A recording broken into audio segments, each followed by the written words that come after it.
example.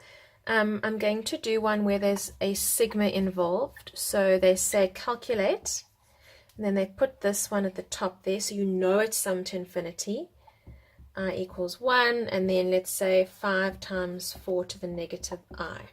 Okay, you obviously need R and A, so what you're going to do, you see a sigma, you've got some other question, it says calculate, it doesn't say expand, but you do need to expand. Okay, so you're going to need to expand first.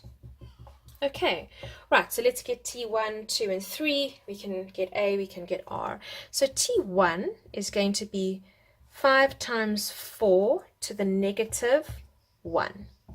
Okay, that'll be 5 over 4. So that's obviously my A value because it's T1.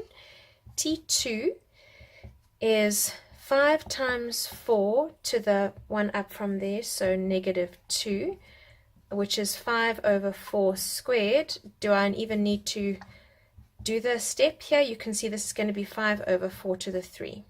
Okay, so to get R is going to be 5 over 4 squared divided by, and watch me tip and times in one step, this thing flipped, right? So that's going to be 4 over 5.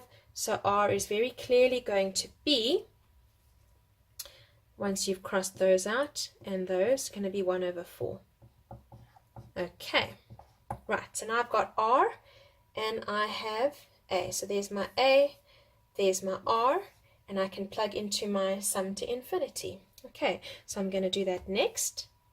Sum to infinity then is going to be A, which is the 5 over 4, over, now 1 minus 1/4 is 3/4. Okay, so that's 3/4. Just doing some steps in my head. If you're not happy doing that, it's fine. That's going to be 5 over 4, tip and times 4 over 3. Of course, they cancel beautifully.